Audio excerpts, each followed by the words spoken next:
Hello, folks. Um, Wanted to do an update to the update. I was talking with Matt of Quantum of Conscience today, and he seemed to have a little trouble with the concept of this as well. And so I'm going to try to explain what the big deal is with the lunar eclipse. I'm still working on the video. Uh, this is the new computer. This is the new capturing software. I hope it works again because it's late here and I've been fooling with this stuff forever, trying to get it right. What's going to happen is I'm going to show you when I left here.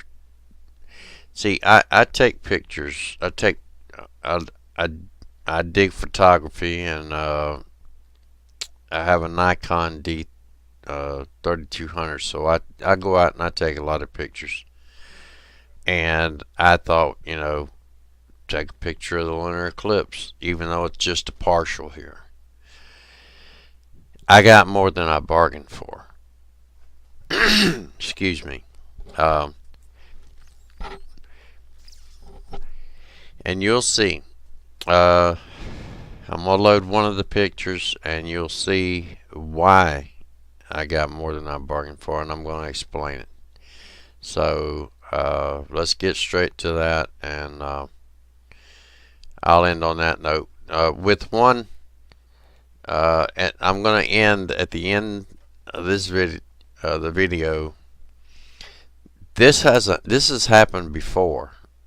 This happened in 2011, and it wasn't quite this drastic, actually, at least not to him where he was. To this guy, there's a video on YouTube where this guy is trying to rationalize to his girlfriend what is going on. He doesn't understand.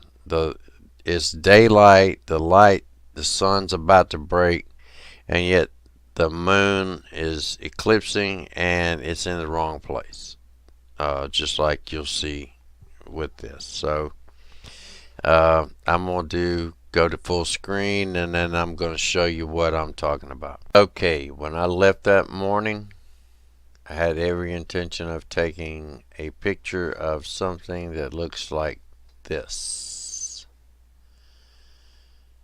except maybe a reddish hue right here. I was hoping to get there in time for that part.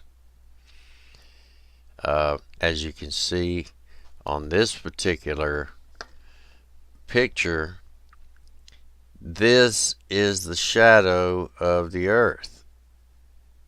Okay, evidently this particular moon is moving down into the shadow.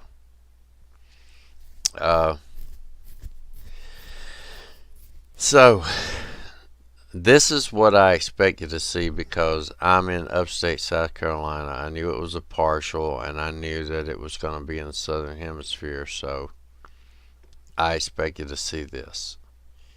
I was looking directly west with the sun.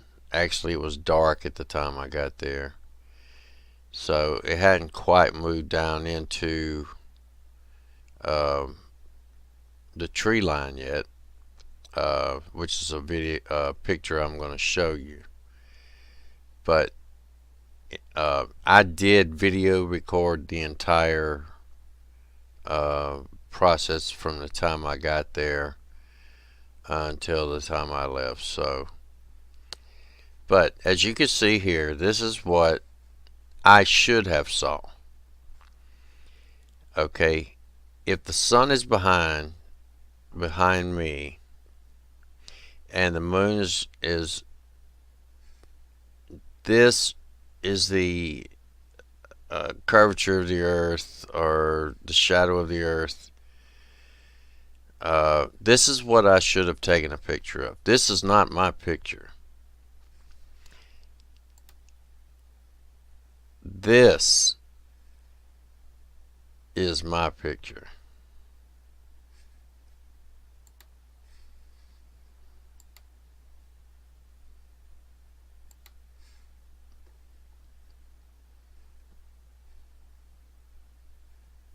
Do you see the difference? This is my picture. Okay.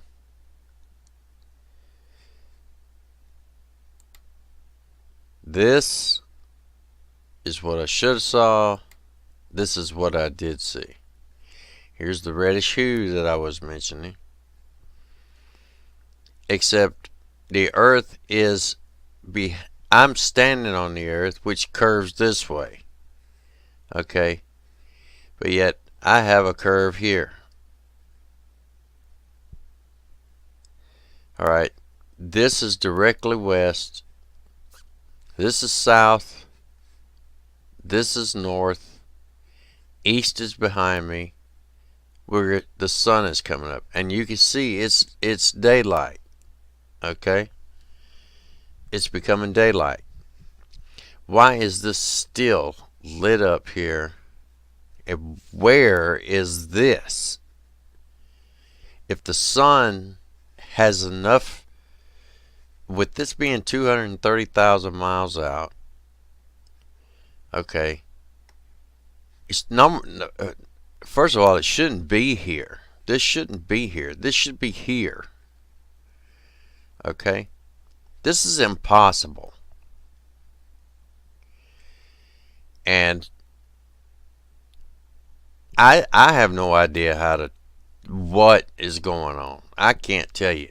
I just can tell you that what the other guy says is a crock of shit. It's not an optical illusion, and the sun is not shining completely under the earth and lighting this area up.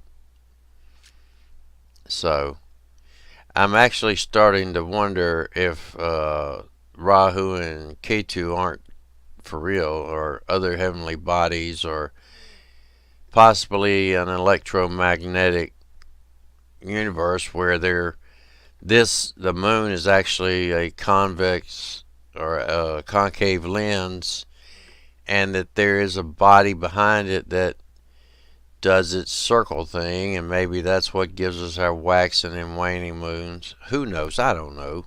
You know,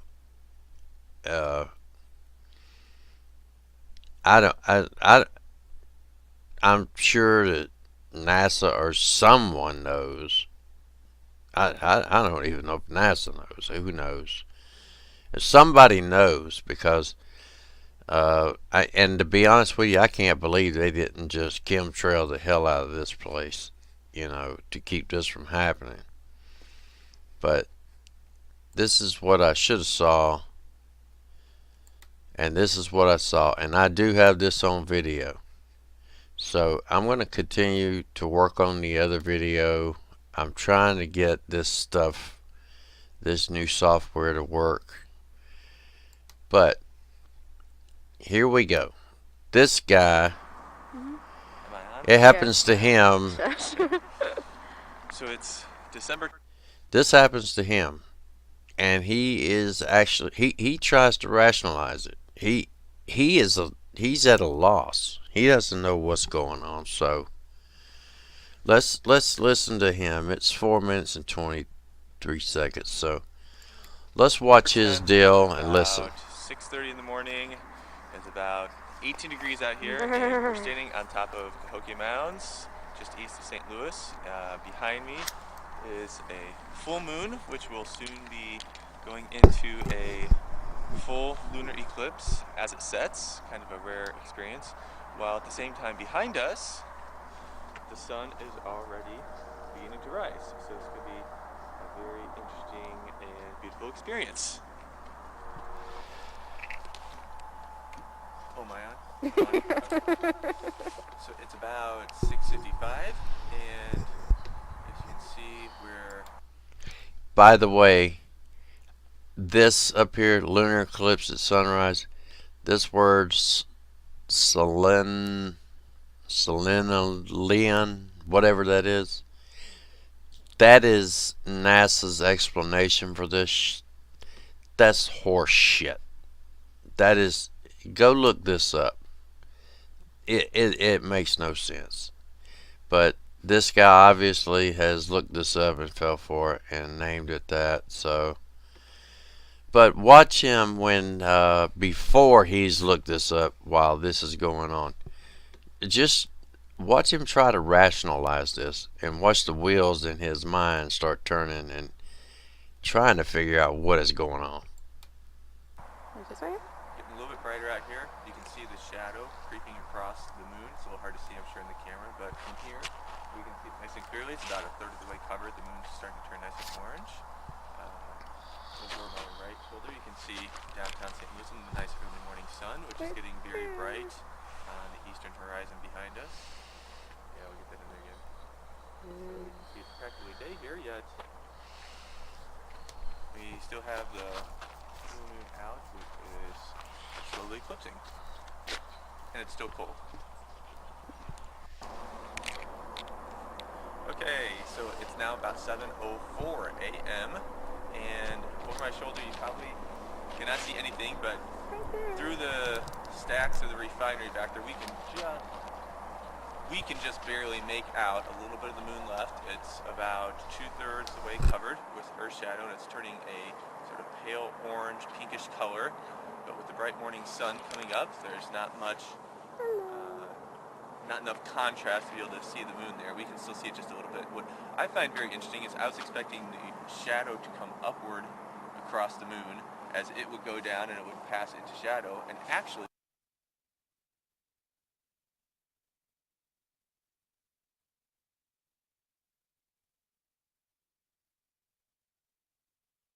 I find very interesting is I was expecting the shadow to come upward across the moon as it would go down and it would pass into shadow, and actually it's going the other way around. The shadow, as the moon is here, the shadow is creeping down across the moon, even though the sun's coming up over here, and that must be because of the moon's rotation around the Earth.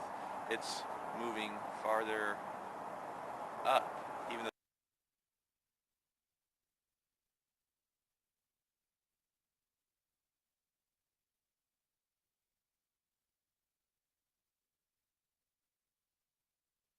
the sun's light is actually coming from over there. It's actually coming underneath the Earth. So if you imagine, the sun is here, the Earth is here, and the moon is back here, and this light was coming under the Earth, but the moon must be rotating around even though we're turning, so it looks like the moon is going down. It's kind of an optical illusion. It's pretty cool.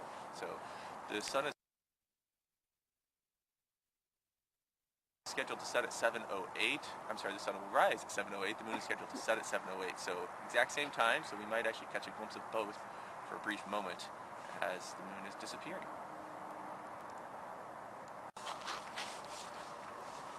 Okay, let's see, go ahead. You're on? Mm-hmm. We're on again. Well, it is now officially 7:08, and if you look behind us, the sun is just starting to peek up over the trees. We can't quite see the sun, and behind us, yeah, the moon has pretty much disappeared into eclipse, but otherwise it would be setting right now, but it has been fully eclipsed for just a few minutes, so it disappeared just a couple minutes ago. And you can just see a sliver of the sun through the trees there. You see it now? Can you see it in the camera? Zoom. It's right. It's right there. There's a tiny little sliver of brightness coming through the trees as the sun is peeking up, and that's of course exactly 180 degrees this direction, 180 degrees the other direction from me is where the moon is. So they're in a perfect line, the moon being this way, the sun being that way, and if we drew a line from it to the Earth, to the moon, it would be a nice perfect straight line. Of course, if it wasn't, they wouldn't be in line and we wouldn't be having a lunar eclipse. So I think that